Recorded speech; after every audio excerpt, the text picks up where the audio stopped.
truth that sets free. Hope for your soul. Duck Facebook radio station. Sharing faith, worship and truth. You are tuned in to Duck Facebook radio station.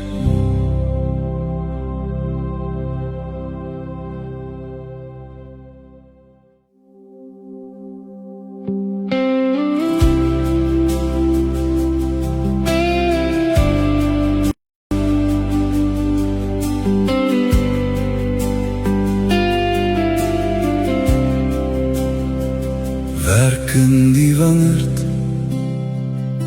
saam met Vader, diensknegt bereidwillig nederig. 2 seuns het hy, een onwillig, ander een gewillig. Werk in die wingerd saam met Vader, diensknegt bereidwillig nederig. Skuldig, berouwvol, met 'n hart wat verstaan. Ek sal gaan werk, geregverdig voor die Vader, met ywer, 'n hart wat nie verstaan nie, onwillig, gaan sy eie pad. Werk in die wingerd saam met Vader, diensknegt bereidwillig nederig.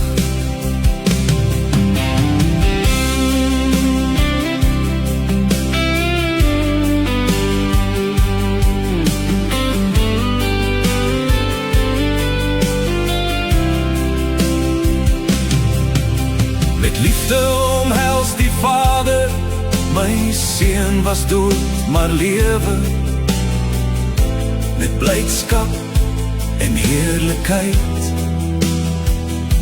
'n nuwe kleed en ring. Net die beste is genoeg. Werk in die wingerd saam met Vader, diensknegt bereidwillig nederig. Hy aanvaar sonder verwyt, werk vandag in sy wingerd. Hy werk saam met jou. Werk in die wingerd saam met Vader, diensknegt bereidwillig nederig.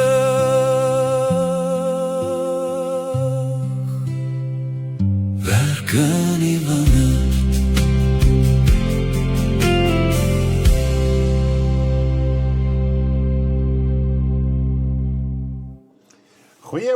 Goeiemôre, hartlik welkom so vroeg in die oggend, 10:05, Vrydagoggend, bid en Bybel lees saam met Stanley en Karen. Wat 'n heerlikheid om ons dag so te begin in die Here, om die tyd uit te koop. So ek hoop jy's al wakker en jy het al 'n beker koffie agter die blad en jy's al lus en ywerig om saam met ons die tyd te spandeer. Dankie dat jy so vroeg inskakel, dis 'n groot saak. Vir julle wat besig is om klaar te maak om te werk, vir julle wat nog lekker snoesig aan die bed kan lê, geniet dit net lekker saam met ons. Nou ja, ons het volgende vir jou jaarsdag maatjie, en dit is Karel, wat vandag verjaar. Dit is nou Karel hier in Hopefield, en dan ook Dani, of vir baie sal dit oom Dani wees, aan van 'n Bylpark.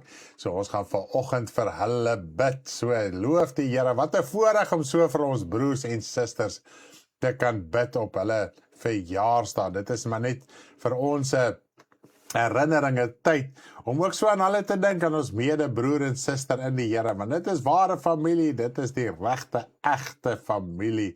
As jy weergebore is, dit is jou regte, egte familie. So ons gaan ook vanoggend vir hulle bid, en dan half gaan ek oorgee aan Karen, sy gaan Bybel lees, en dan gaan ons begin by Matteus 19, so as jy al jouself al reg kry, ons gaan Matteus 19 lees volgend, saam met Karen. Wat 'n voorreg om so die woord van die Here te kan lees.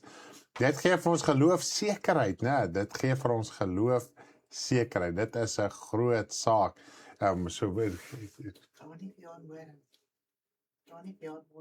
Ja, dis Saterdagmôre. Ja, yes. Ja, Dani verjaar môre Saterdag, en dan Karel verjaar wel vandag. Wat 'n heerlikheid is dit nie, om so vir ons boeties te kan bid in die Here. Ja, ek gaan nie verder my rede rek nie, ons gaan net lekker saam bid. Hemelse Vader, ons wil U loof en prys en eer en verheerlik. Wonderbaar is U, o Heilige Vader, groot in goedertierenheid en barmhartigheid, heerlikheid en genade. Aan U toe kom die lof, die eer en die heerlikheid. Halleluja. Ons wil U net loof en prys, Vader, vir die groot genade en die groot liefde en die groot barmhartigheid. Here my God, ons wil vandag vir ons broer Karel bid, Here, terwyl hy verjaar. Vader, nog 'n jaar hier op aarde wat verby is, Vader, en ons besef weer eens dat 'n jaar wat verby is, Vader, is 'n jaar nader aan die einde van ons lewe, 'n jaar nader aan die wederkoms. Vader, en des te meer moet ons sake en ons dinge uitsorteer met U en vasmaak, om te besef, Vader, dat elke dag wat verbygaan, is 'n dag nader aan ons einde, nader aan die wederkoms, Vader, dat ons aardse lewe op einde gaan kom. En daar is soveel uitdagings, daar is soveel dinge, Vader, in hierdie wêreld. Ek dink baie keer daaraan, Here, dat hoe Israel geforseer was om met die stede van Egipte te bou, Vader, in die druk, en was daar gewees om hulle besig te hou, om nie aan hulle God te dink nie. En so besef ek weer eens vandag, Vader, dit is 'n geweldige saak in ons dag en tyd. En daarom wil ons vir Karel bid, Vader, terwyl hy die man is van die huis, Vader, terwyl hy die broodwinner is, Vader, terwyl hy uitgaan en homself daar buite sit, Vader, in die tydelike saak, wil ons vir hom vra, Vader, dat U asseblief hom geestelik bly sal herinner om staande te bly, op te staan, Vader, U net te bly dien in elke saak en elke opsig, Vader. Maak nie saak hoe erg die druk is nie, Vader, dat hy oomblikke sal hê om net aan U te kan dink, om U net te kan loof en te kan prys, en U net te kan eer, liggaamlik te genees, gesond te maak, Vader, en ook geestelik staande te hou. Dis 'n groot saak in hierdie tyd, Vader. Verleen hom die wysheid om sy take te verrig. Vader, 'n man vir sy vrou te wees, 'n pa vir sy kinders, Vader, hulle almal kyk so op na hom, hulle is afhanklik van hom. Here, en daarom het hy die wysheid, die verstand en die insig van U nodig, om ook hierdie dag, Vader, nie net hierdie dag nie, maar sy lewe vorentoe aan U te kan wy wat God waardig is, Vader, sodat sy vrou en kinders ook 'n rede kan hê om U te kan dien, Vader. Dankie vir dit wat U vir hulle die laaste jaar gedoen het, Here, deur baie ontberinge wat hulle gegaan het. En U is die God wat lewe, U is die God wat voorsien, U is die God wat, Vader, uitsorteer en, Here, in elke opsig, Vader, hulle deurdra. En ek sê vir U baie dankie daarvoor, in Jesus se naam. Vader, ons wil ook vir Dani bid. Vader, hy het geweldige uitdagings in sy liggaam saam met Martie, Vader, en ons wil vra dat U hom sal oprig. Here, dat hulle probleme en die saak van Martie, Vader, en van homself nooit te veel sal wees nie, Vader, maar dat dit altyd verdraagbaar sal wees. Hulle is nie meer jonk nie. En ons vra dat U asseblief sal genees en dat U ook wonders en tekens in hulle lewe sal verrig, Vader, terwyl hulle die naweek, die kinders hulle die naweek wil wegvat, Vader, wil ek vra dat U hulle ook sal help, dat hulle lewe 'n lig sal wees, Here, vir hulle kinders en ook hulle kleinkinders. Versterk hulle in hierdie dag, rig hulle op, Vader, ook in die jaar, in die tyd wat voorlê, wat U nog bepaal het, wat hulle hier nog met ons moet wees. Want ons het nog, Here, hulle gebede nodig, vir Dani se gebede, het ons nodig, Martie se gebede, en daarom is hulle nog hier. Baie keer voel 'n mens so useless as jy net so vasgekluister is in die huis, Vader, en jy kan letterlik nêrens heen kom nie as gevolg van omstandighede. Here, het ons hulle gebede so nodig. Die werk van U het hulle gebede nodig, sodat U kan werk, Vader, en ons wil U net loof en prys daarvoor. Here my God, ons dink aan ons ander broers en susters vandag, wat ook in die werksplek moet uitgaan en die wêreld moet uitgaan vandag. Vader, daar's soveel, party gaan al klaar met 'n bekommernis werk toe, party het met daai bekommernis gaan slaap. En tog leer die woord vir ons, bring al jou bekommernisse na my toe, of dit nou tydelik is of geestelik is, bring dit na my toe, praat dit met my deur, dat ek jou vrede in jou saak kan gee. Vader, as ons net dink, hoe ons lewe moet getuig elke dag, en hoe die druk is, as ons U kan soek, Vader, as ons tyd met U kan spandeer, dan kan U ons oprig, Vader, en U kan vir ons lewe en ons siel gee, sodat, Vader, ons lewe, ons teenwoordigheid kan getuig van die lig en die lewe van U.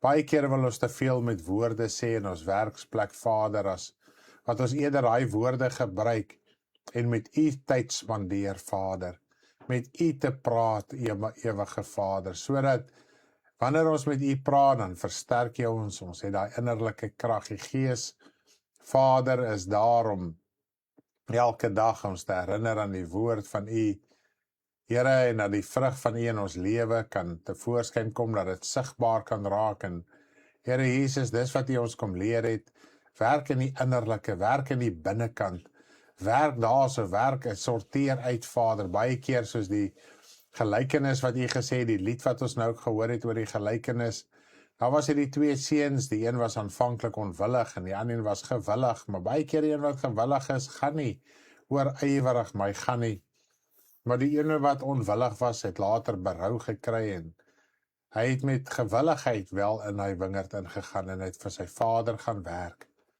Here, en wat 'n voorreg is dit om te dink, Vader, dis hoe groot U genade is. U genade is so groot.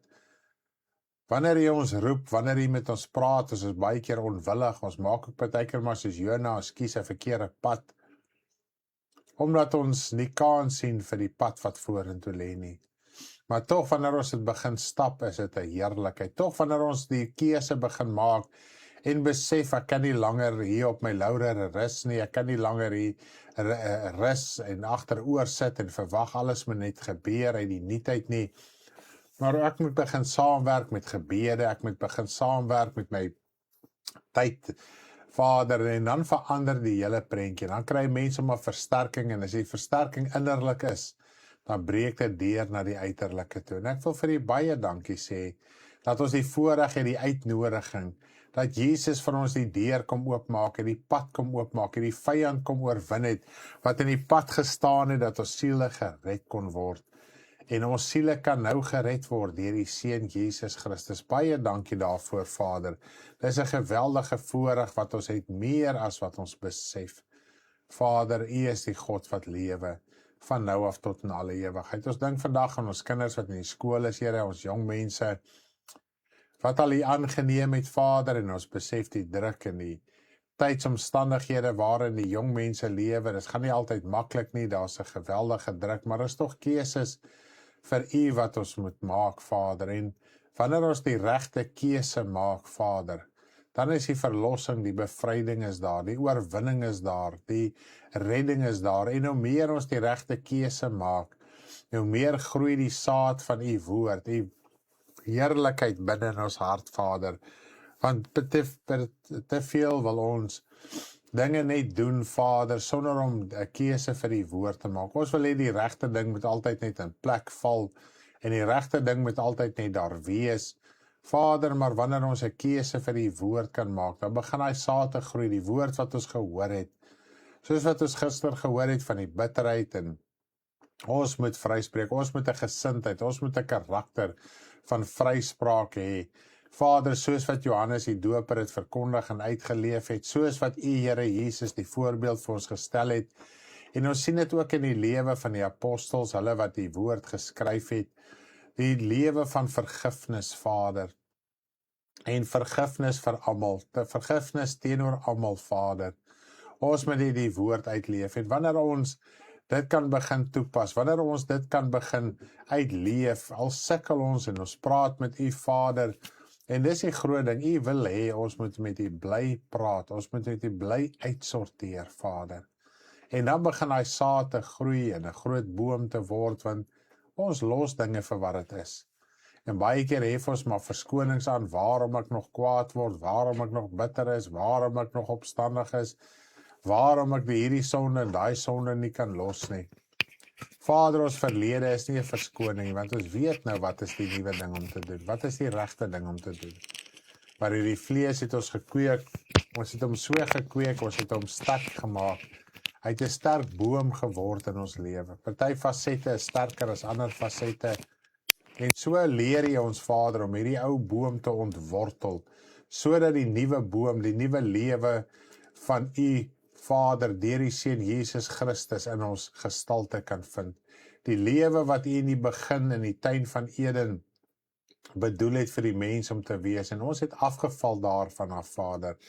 Selfs na ons wedergeboorte, hoe maklik raak ons afvallig, hoe maklik skei ons onsself af van U, Vader. En ons wil vanoggend kom en ons wil net met U kom praat en ons hart kom uitstort vir U. Te sê, Vader, ons is jammer dat ons so afdwaal en besig raak met wêreldse dinge, partykeer op die foon, partykeer op die TV, partykeer maar net in 'n hobby en wat die geval ook al mag wees, of net agteroor te sit en relax en jou eie gedagte te laat gaan op jou eie manier en Vader, die wêreldse dinge te oordink, ons te bemoei met die politiek en die wêreld en die dinge wat hier buite aangaan. Vader, ons het niks daar verloor nie, ons is hier vreemdelinge, ons is bywoners, en 'n vreemdeling en 'n bywoner het geen reg op hierdie aarde nie. En daarom het ons nie 'n reg wat hierdie wêreld het nie. Hulle stem en hulle woel en woed en toi en Vader raak in opstand en teken petisies en gaan te kere, Vader. Die wêreld is besig met die wêreld en nie het gesê 'n krygsman wikkel hom nie toe in die werksaamhede van hierdie lewensonderhoud nie. Vader, en te veel raak die kinders en ons betrokke by hierdie dinge van hierdie wêreld. En ek wil bid, Vader, dat U ons daarvan sal vergewe en sal bly herinner. Ons is vreemdelinge en bywoners. Ons het geen reg meer nie. Die dag toe ons lewe vir U gegee het, en dis wat ons as kinders baie keer nie besef nie. Ons denke moet anders te wees. Ons manier moet anders te wees. Hoe ons dinge hanteer moet anders te wees. Vader, ons het ons seggenskap, ons reg op hierdie bose wêreld opgegee. Die dag toe ons lewe met U reg gemaak het. En dit is iets wat ons maklik vergeet, Vader, veral as dit jou persoonlik raak en dit tref naby in die huis. En 'n mens loop met vrees en benoudhede, wat van die toekoms, moet ek ook nie maar my deel in die vlees doen en deel raak van hierdie wêreld en hulle gesprekke nie. Nee, Vader, ons kan eerder daai tyd wy aan U. En dis wat U sê, bid vir jou owerhede. Bid vir almal rondom jou, dat hulle siele gered kan word. Dis die belangrikste, Vader, die siel moet gered word. As die siel nie gered is nie, maak dit nie saak van enige iets nie. Vader, en dit is wat ons voor oë moet hou. Ons moet verstaan, siele is op pad hel toe. Alles wat tydelik is, maak nie saak hoe goed of hoe sleg dit is op hierdie stadium nie. Dit gaan vernietig word. Dit is in elk geval besig om te vergaan. Vandag is dit nie, oor 'n jaar of 2 of 3 jaar, maar afhangende wat dit is dit oud en dit is verganklik, dit werk nie eens meer nie, dit werk nie eens meer nie op die tegnologie nie, want alles het al verander. Vader, help ons en herinner ons dat ons dit altyd voor oë sal hou, wanneer ons wil onsself bemoei met hierdie wêreld, wanneer ons omgekrap wil raak met hierdie wêreld, Vader, en sy mense en sy dinge, moet ons een ding verstaan, Vader, die hele wêreld lê in die mag van die bose, Vader. Nie net 'n sekere deel nie, die hele wêreld. Die wêreld waarvoor ons werk elke dag, die plekke wat ons koop en ry en doen, dis alles in die mag van die bose. En ons moet net die gesindheid, die vrug van U in elke saak openbaar maak, Vader. Daar waar bekommernisse is, daar waar benoudhede is, moet dit in ons hart vind om saggies te bid en met U te praat, sodat die blydskap van U in ons hart, Vader, oorvloedig kan raak, dat die blydskap van U oor die mure kan klim, ons takke hier oor die mure kan klim, dat dit goeie vrug kan wees. Nie net takke wat oorklim sonder vrug nie, maar takke wat oorklim met vrug. Vader, U is die God wat lewe, en ek wil bid in hierdie dag vir U kinders, dat julle sal versterk en sal bewaar van die bose. Ek dank U voor in Jesus se naam. Amen. Laat sê, wat 'n lekkerd om so saam te kon gebid het. Dit is net altyd 'n heerlikheid. En op hierdie punt gaan ek afsluit met 'n lied, Dien die Here. Ek dink is baie bekend by ons almal, en dan gaan ek oorgee aan Karen. Julle moet 'n lieflike dag hê. Lief vir julle. O ja, en ons het die Pieterswoning wat die naweek vir ons kom kuier. Daar's hy.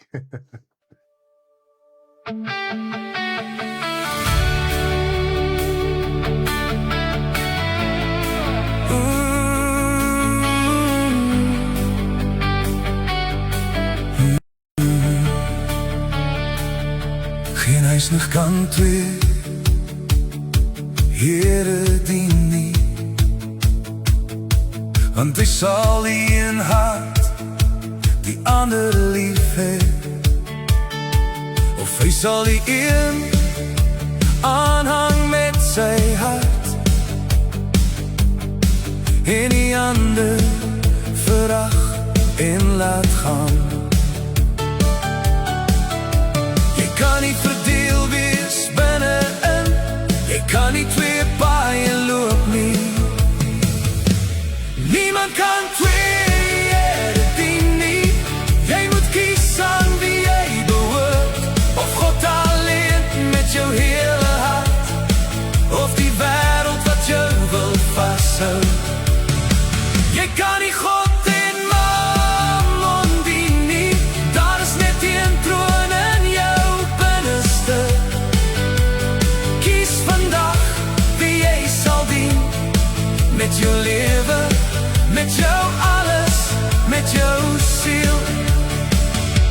Niemand kan twee Here dien nie, want of hy sal die een haat en verlaat, en die ander lief en volg met oorgawe, met alles wat hy het en is. Jy kan nie halfpad staan nie, jy moet jou hart volkome gee. Niemand kan twee Here dien nie. Jy moet kies aan wie jy behoort, of God alleen met jou hele hart, of die wêreld wat jou wil vashou. Jy kan nie God en Mammon dien nie. Daar is net een troon in jou binneste. Kies vandag wie jy sal dien, met jou lewe, met jou alles, met jou siel. Een Heer, een koning, een pad om te loop, een waarheid, een lewe. Hy roep jou nou. Laat los wat jou bind, gee alles vir hom, want waar jou skat is, daar sal jou hart bly woon. Niemand kan twee Here dien nie. Ek kies nou om u te volg, met my hele hart, my hele lewe. My God, u alleen is my bron. Nie Mammon, nie wêreldse dinge sal my hart weer vas kan hou. Ek kies vandag wie ek sal dien, en Here, ek kies vir u. Jy is ingeskakel op Dak Facebook radiostasie. Welkom by my Bybelleesprogram saam met Karen. Geniet die saamlees en uitklaar van die skrifte en ook ons liedere waaruit ons kan leer. Saamleesprogram saam met Karen op die Dak Facebook radiostasie. Goeiemôre en hartlik welkom hier saam met my 5:30 op 'n Vrydagoggend waar ons so lekker saam Bybel lees hier op die Dak Facebook radiostasie waar ons ingeskakel is 5:30 die oggend. Baie welkom vir die wat inskakel, wat nou eers ingeskakel het.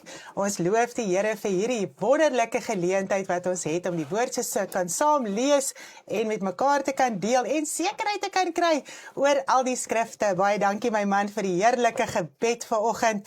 Dit was amazing geweest en ek wil net meenoem Karel en Dani verjaar. Karel verjaar vandag, Dani verjaar môre. Ek weet nie of hulle al ingeskakel is nie. Die gebed was baie vroeg geweest, maar ons glo hulle sal dit ook kan hoor, loof die Here. U moet net lekker vanoggend saam met ons die woord lees, en ja, soos my man genoem het, die Pieters woning kom hierdie naweek hiernatoe, so ons gaan dit saam met hulle geniet, ons kan nie wag om hulle te sien nie, hulle kom môre vir ons kuier, en dan slaap hulle oor Saterdag, en dan gaan hulle weer huisie toe Sondag, so die wat in die omgewing is, julle is baie welkom om te kom inloer, om ook vir die Pieters woning te kom hallo sê, en ek glo ons gaan ook weer 'n bietjie saam eet, hier by Sondag se kant, maar ons sal net almal op hoogte hou. So as jy in die omgewing is, as jy nie weg is vir die naweek nie, ons weet dis 'n lang naweek, dan kan jy ook so 'n bietjie saam met ons tyd spandeer. Nou ons begin vanoggend in Matteus 19 en maak jou Bybel oop, lees dit so lekker saam met my vanoggend hier in Matteus 19 vanaf vers 1. Right. En toe Jesus hierdie woorde geëindig het hy van Galilea vertrek en in die gebied van Judea oor kan die Jordaan gekom. En groot menigtes het hom gevolg en hy het hulle daar gesond gemaak. Toe kom die Fariseërs na hom om hom te versoek en sê vir hom, is dit 'n man geoorloof om oor allerlei redes van sy vrou te skei?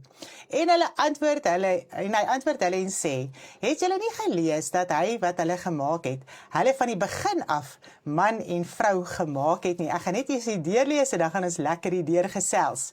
En gesê het, om hierdie rede sal die man sy vader en sy moeder verlaat en sy vrou aankleef en hulle twee sal een vlees wees, sodat hulle nie meer twee is nie, maar een vlees. Wat God dan saamgevoeg het, mag geen mens skei nie. Hulle vra vir hom, waarom het Moses dan beveel om 'n skeibrief te gee en van haar te skei?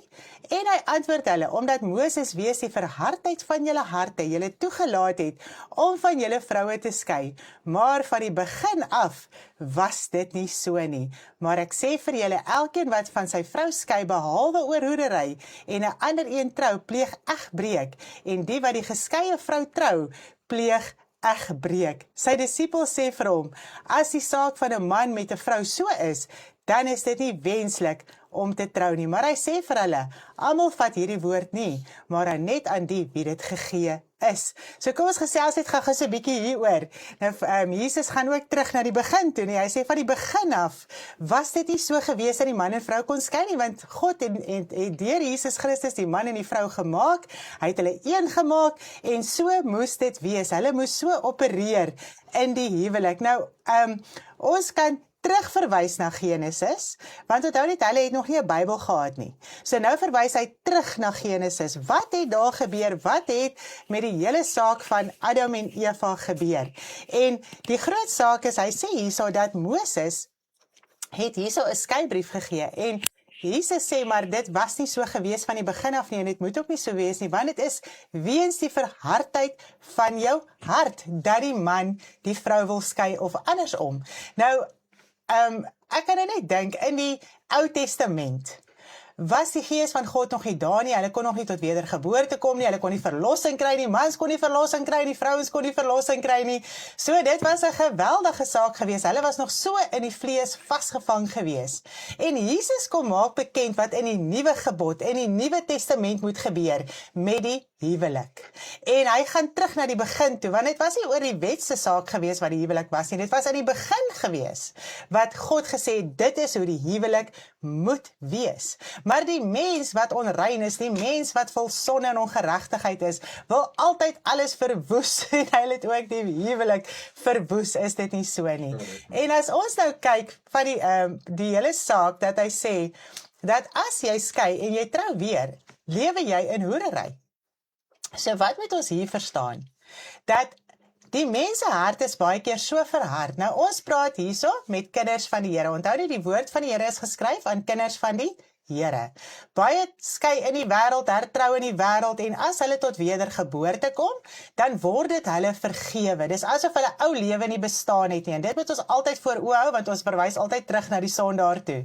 Maar onthou, die woord praat hier met die kind van die Here. So Jesus Christus praat hier oor die nuwe gebod, oor die wat hom aanneem, oor die wat sy kinders word. En dis hoe ons lewe moet inrig. So ons moet dit verstaan volgens die woord van die Here. Nou, as jy die Here dien, en jy skei, dan is dit die verhardheid van jou hart wat nie jou lewe wil uitsorteer nie. Want onthou net, dis jou geaardheid wat jou laat skei. Want 'n mens stem nie saam oor sekere dinge in die huwelik nie. Of jy stem nie saam met jou maatjie oor sy geaardheid en hy stem nie saam oor jou geaardheid nie en is 'n hele verhardheid in die huwelik en julle voel naderhand julle kan nie meer saam lewe nie en ek gaan nie verander nie en jy gaan nie verander nie en dit is die verhardheid wat hy hiervan praat. Want onthou net in die wet kon hulle oor enigiets geskei het. As hulle nie tevrede was met die vrou nie, kon hulle vir Moses 'n skeibrief vra en hulle kon skei. En nou kom Jesus en hy sê dit gaan nie meer so werk nie.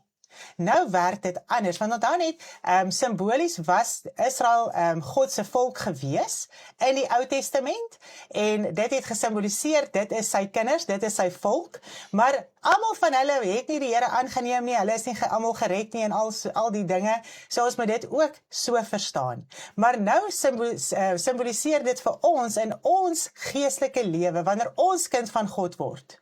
Dis nou hoe dit nou gaan werk. Yes. Ons mag nie oor enigiets gaan skei nie. So jy moet jou lewe uitsorteer volgens die woord van die Here. Yes. So as 'n mens die woord van die Here aanneem en toepas in jou lewe, dan sal daai geaardheid van jou gaan. Jy sal begin verstaan, maar ek kan nie aangaan soos ek aangaan nie. My lewe werk nie soos dit is nie. Ek moet verander. Ek moet begin erken wie ek is, wat is my saak, wat is my aandeel in die huwelik, wat jy wil uitwerk nie, en al hierdie dinge, so dan kan 'n mens se lewe begin uitsorteer. En natuurlik, dit gaan met baie konflik gepaard, dit gaan met baie dinge gepaard, tot hierdie ou lewe uitgesorteer word, om by mekaar uit te kom, een te word in die Here. Okay?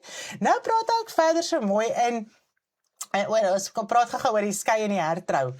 So as jy in die Here skei, en jy trou weer, dan lewe jy in hoerery. En die maatjie wat jy mee getrou het, lewe ook in konstante hoerery. So ek dink ons kan dit nou so verstaan. So die woord sê so mooi hierso in Romeine. Hy sê hierso dat, kom ons gaan na die Romeine 7 toe. Romeine 7 vers 2. Want die getroude vrou is deur die wet aan die lewende man gebonde, maar as die man sterwe, is sy ontslae van die wet van die man.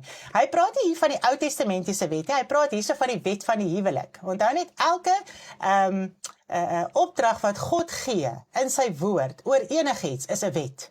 Okay? Nou het ons die Nuwe Testamentiese wet oor die huwelik. Amen. So nou moet ons dit so verstaan. Volgens die Nuwe Testament, dis die wet van die huwelik wat ons nou in moet lewe. Yes. Okay. So nou lewe jy in hierdie wet van die Nuwe Testament. Yes. Nou gaan dit daaroor dat as jy trou met 'n man en die man lewe, dan is hy gebonde deur die huwelikswet aan die man. Okay, jy kan nie nou net maak wat jy wil nie. En nou, as die man sterwe, dan is jy vry van die huwelikswet. Dan is jy vry van die wet wat God ingestel het oor die huwelik. Want dis al hoe daai wet kan breek, is deur die dood. Op geen ander manier nie. So as jy skei, en jou maatjie lewe nog, en jy gaan en jy trou weer, lewe jy in konstante hoerery. Okay? So jy kan elke dag vir die Here sê, ek is jammer, maar jy kan nie in sonde bly en sê jy's jammer nie. Okay? En dit is so mooi die woord sê, dis eintlik erg om daarin te dink, hoorrede sal die koninkryk van God nie ingaan nie. So hy praat met kind van God, wat nou weet, hy mag nie skei en hertrou nie, want dan lewe hy in konstante hoerery. En wanneer hy so aangaan, en hy gaan dood, of die wederkoms is daar, dan kan daai persoon die koninkryk van God nie ingaan nie, want hy het in hierdie konstante hoerery gelewe, volgens die woord van die Here, volgens die wet van God. Okay, so ons moet altyd verstaan, nie oral waar hy praat van die wet, praat hy van die Ou Testament nie. Hy praat baie keer in die Nuwe Testament van die Nuwe Testamentiese gebod, die Nuwe Testamentiese wet, want dis ook 'n wet, maar 'n Nuwe Testamentiese wet. Yes. So het ons hom so, So ja, jy mag in elk geval ook nie skei behalwe deur oor hoerery nie. Maar as ons na Korintiërs 7 gaan kyk, 1 Korintiërs 7, jy kan asseblief daar gaan deurlees, is baie interessant, gaan lees daardeur, daar gaan jy sien, die Here bespreek alles rondom die huwelik daar. Paulus praat met ons so mooi oor die huwelik, en hy sê op plekke, God sê so, en dan sê ek weer so, maar dit is 'n hele wet wat saamgestel is oor die huwelik. So hy verwys eintlik net terug na Jesus se woorde toe. Baie van die woorde het ek gesien. Hy verwys eintlik net terug na Jesus se woorde. Dis so mooi. Hy praat uit Jesus se mond uit. So ons kan nie daarteen redeneer of enige iets nie. En daar praat hy natuurlik ook oor die gelowige wat met die ongelowige getrou is, die man of die vrou. En jy mag nie daai ongelowige wegwys as hy nog by jou wil bly en as hy nog saam met jou in die huwelik wil wees nie. Maar ons moet ook versigtig wees dat ons nie met maatjies in die wêreld gaan trou nie, want die woord sê so mooi. Hoe weet jy of daai persoon gaan red? Jy weet nie. Yes. Jy hoop maar jy weet nie, want die meeste van die tyd 'n ongelowige persoon trek die gelowige persoon so af, dat die gelowige persoon naderhand saam met die ongelowige persoon in die wêreld is. Want 'n mens staan nie sterk genoeg in die geloof wanneer jy met 'n ongelowige getroud is baie keer. En dis geweldig moeilik. Maar kom ons sê nou albei is in die wêreld getroud en iemand kom tot bekering. Nou sê die woord ook so mooi vir ons dat die ongelowige kan nie die gelowige onrein maak nie. Okay, so wanneer daar seksueel verkeer word, kan die sonde van die ongelowige nie die gelowige penetreer nie. Okay, so ons moet dit ook so mooi verstaan. Dit is waaroor dit gaan. En dan natuurlik as die sonde van die man of die vrou wat byvoorbeeld nie gered is nie, 'n probleem was in die huwelik, sou die kinders ook onheilig gewees het. Okay, so dis wat God hier vir ons mooi verduidelik, dat daai sonde kan nie die vrou penetreer of die man penetreer wat nie gered is nie, al is daar seksuele gemeenskap. Okay, so het ons hom so. Ek dink, ons kan hom nou weer so lekker opsom, want ons het mos nou die hele huweliksles gedoen, maar ek dink is net lekker om hom weer so deur te harte, want baie keer is daar ons 'n bietjie onseker punte, wat mens nie altyd van seker is, hoe hanteer mens hierdie saak nie. Ja, my vriend, ek dink maar net hoekom Jesus nou terugverwys het na die begin toe. So dit wys jou dat die huwelik gaan oor 'n geestelike eenheid, en dis hoekom hy in Maleagi sê dat hy haat egskeiding en is geweldpleging teen jou siel, teen jou innerlike, wanneer jy wel tot op baie punt van skeiding kom, want ons sien dit as, en baie mense sal voel, ja, maar ek het nou nie hierdie papiertjie nodig, is die papiertjie wat my getroud maak nie, maar tog, daai papier verbind jou, daai papier maak 'n ding vas, dat jy beloof voor God, dat jy in eenheid met die man en die vrou sal wees, dat julle in 'n eenheid sal wees. En dan bevestig julle daardie eenheid waarin God die mens in die begin gemaak het. So dit wys jou as daar skeiding kom, maar skeer daai twee siele uit mekaar uit. En dis hoekom dit so geweldig is. So as ons die huwelik in 'n geestelike konteks kan sien, dan verander die prentjie ook heeltemal as om net te stry, mag ek trou, mag ek nie trou nie, wat van die en wat van daai. En onthou net, een ding moet ons verstaan. God het gepraat van as jy die eerste keer skei. Daarna is jy op jy eie. En net dis wat in Maleagi sê, jou maatjie van jou eerste huwelik, dit is die maatjie van jou verbond. So as jy skei, onbybels skei en hertrou en soos wat ons nou so pas gehoor het, dan lewe jy op jou eie. Daar is nie antwoorde na dit nie. En dit is wat ons baie keer, ons wil partykeer, nadat ons sekere dinge gedoen het, wil ons met God redeneer teen sy woord. Maar sy woord staan vas, dit bly vas, dit gaan nie verander nie. En wanneer ou dit kan verstaan, en dan verstaan ons die erns, dis hoekom sy disippels gesê het, is dit dan wenslik om te trou? Ja, hulle het die erns van hierdie hele saak verstaan. So, en dit is geweldig om in 'n huwelik te wees. Dit is 'n geweldige verantwoordelikheid wat 'n mens het in jou huwelik, om wel te verander die hele tyd. 'n Ou lelike geaardheid, die geaardheid is 'n vreeslike ding. En dit is die probleem in huwelike. Niemand wil breek nie. Baie keer breek net die een, nie die ander nie. So dit is 'n groot saak in ons huwelike. Ons moet dit verstaan, ons moet erken wie ons is, ons moet dit uitsorteer en sagmoedig raak en liefdevol in ons huwelike. Teenoor ons maatjie. Dis al wat nodig is. Kom ons lees verder. Vers 12. Want daar is persone wat onbekwaam is om te trou, wat van die moederskoot af so gebore is. En daar is persone wat deur die mense onbekwaam gemaak is, en daar is persone wat alself onbekwaam gemaak het ter wille van die koninkryk van die hemele. Wie dit kan vat, laat hom dit vat. So daar is mense wat van die begin af nie 'n begeerte gehad het om enigsins te trou nie. Dit is nou soos Paulus. Okay, hy was vir die res van sy lewe alleen, hy het die pad gestap, hy het die Here gedien, hy het aangegaan. So hy was van die begin af net so gewees. Okay, daar is mense wat nooit trou nie, wat nooit 'n begeerte het om te trou nie. Daar's niks fout met hulle nie, hulle het net nie 'n begeerte om te trou nie. Dan is daar mense wat onbekwaam gemaak is. Nou as jy baie keer dink aan oorloë en al die dinge, daar's skade wat in liggame kan kom. So dit is baie keer hoe jy onbekwaam gemaak kan word, okay? En dan die wat hulle self onbekwaam gemaak het, baie mense kastreer hulle self, want hulle wil nie in die huwelik wees nie, hulle wil nie drange en dinge hê nie, so hulle doen dit sommer van die begin af, okay? So hulle sorg dit uit, en dan gaan hulle aan in hulle lewe. So ek hoop ons kan dit so verstaan. Ek wil net so 'n bietjie ietsie interessants ingooi hierso. Ek het ook eendag, jy is jare terug toe ek hierdie ding gesorteer het, toe lees ek selfs in China, die ou wêreldse China, nou praat ons van antieke China, eeue gelede, ne, was dit ook 'n normale praktyk onder hulle, nou het ek die woord van, dit is mos daai elite soldate, ek het hulle naam nou verloor, maar nee, maak nou die saak nie, het hulle self gekastreer terwille, soos hulle noem, van die cause, om hulle hele lewe toe te wy aan hulle krygersman beroep, as ek dit nou so kan stel, om die koning en die land ensovoorts te beskerm.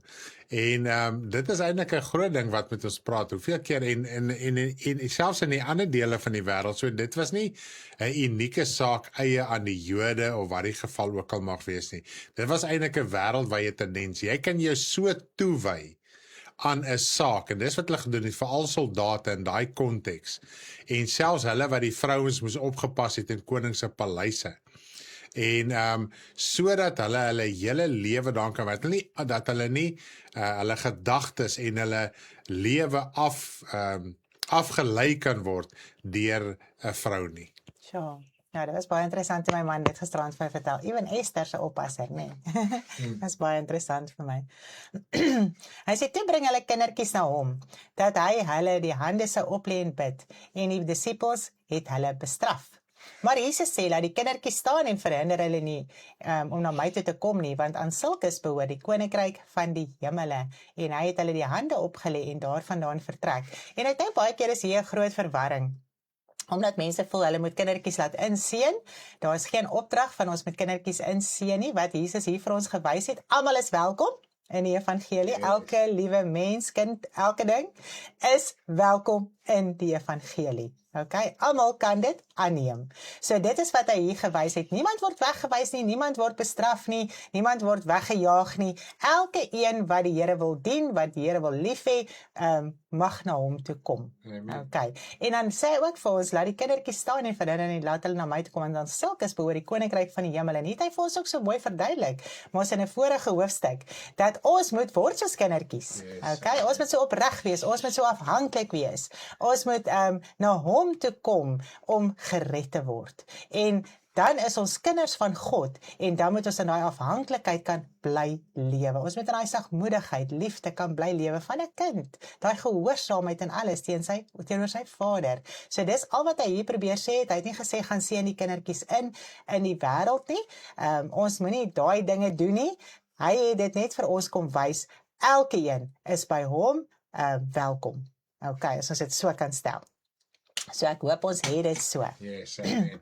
En daar kom een na hom en sê vir hom, goeie meester, watter goeie ding moet ek doen, dat ek die ewige lewe kan hê? En hy sê vir hom, waarom noem jy my goed? Want niemand is goed nie, behalwe een, naamlik God. Maar as jy in die lewe wil ingaan, onderhou die gebooie. En ek wil nou eers hier vir ons 'n lied speel.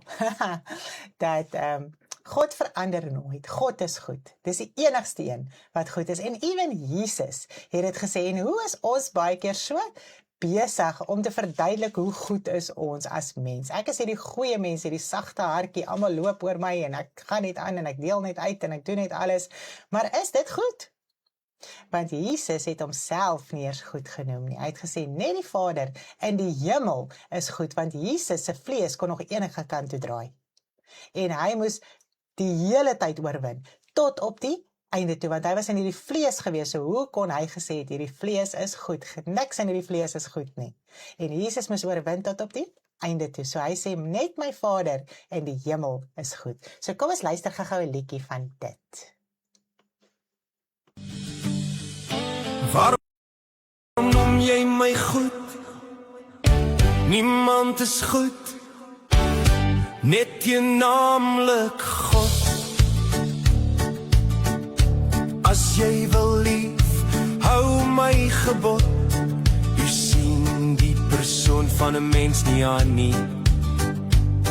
Geen mens is goed, God alleen is goed. Geen mens is goed, God alleen is goed. Die mens is feilbaar en ontrou. God bly waar en getrou. Geen mens is goed, God alleen is goed. Geen leuen in sy hart, geen partyskap, rein en skoon. Die mens is feilbaar en ontrou, val en dwaal weer en weer. God verander nooit, bly dieselfde altyd deur.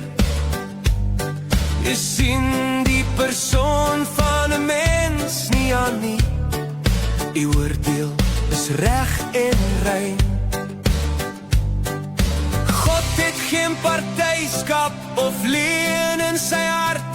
Hy is heilig en getrou. Van begin tot einde. Geen mens is goed, God alleen is goed. God alleen is goed, God alleen is goed. Geen mens is goed, God alleen is goed. Geen mens is goed, God alleen is goed. Yes, so geen mens is goed nie, net God alleen is goed. Natuurlik het die Here Jesus Christus opgevaar in die hemel, hy is verheerlik, hy is ook in die hemel, so hy is ook nou goed. Maar ja, hy het geweet op daardie stadium, die vlees is nie goed nie.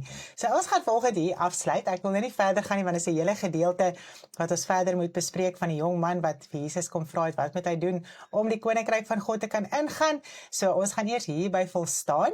Ek gaan net weer vir ons 'n lied speel as ons afsluit oor die huwelik, die eenheid in die huwelik.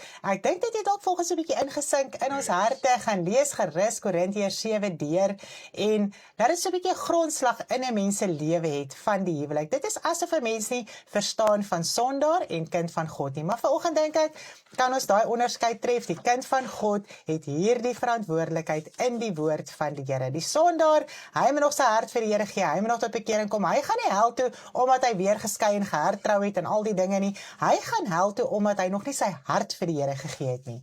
En ek dink as ons al hierdie dinge so mooi kan verstaan, altyd moet jy aan 'n sondaar dink.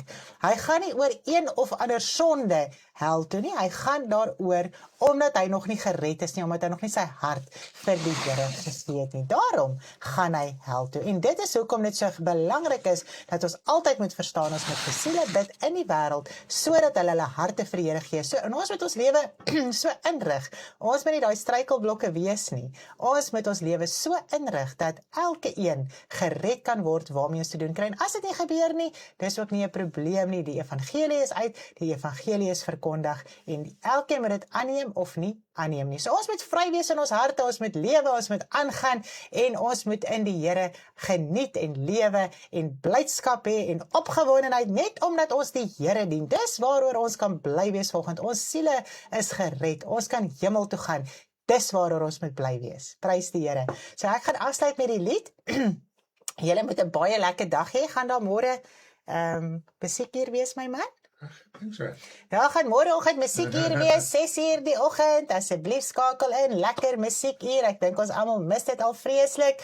Die lekker musiek hier so saam met Stanley. Ons het dit al 'n paar weke uitgestel en dit gaan seker Sondag nagmaal wees, nee my man. Nagmaal, ja. En Sondag gaan dit nagmaal wees. So kry asseblief al julle goedjies reg vir Sondag se nagmaal. Ek hoor Konet hulle gebruik vir die eerste keer nagmaal hierdie Sondag. So ons is opgewonde saam met hulle dat die Here ook daar deurgebreek en gehelp het, prys die Here. So ons gaan lekker luister na een voor God in die huwelik en julle moet 'n verskriklike lekker dag hê en skakel môreoggend 6:00 in saam met Stanley vir musiekuur. Bye bye, love you.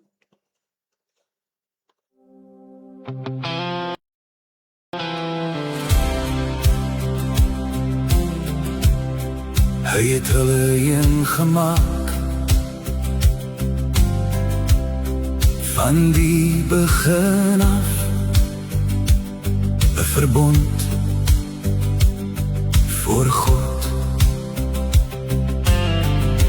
Hy verlaat sy huis, kleef aan sy vrou, twee wêrelde word een, met liefde en trou, is hul verbind, 'n verbond voor God, tot die dood hul skei. 'n nuwe geslag bring hul voort, een in hom, driedubbele band, kan nie breek. Met liefde en troost is hul verbind, 'n verbond voor God, tot die dood hul skei. Met liefde en trouw is hul verbind, 'n verbond voor God, tot die dood hul skei. Ons leer by hom, ons lewe moet ons gee, soos hy vir die liggaam. Ons moet prys gee, met liefde en trou, is hul verbind, 'n verbond voor God, tot die dood hul skei.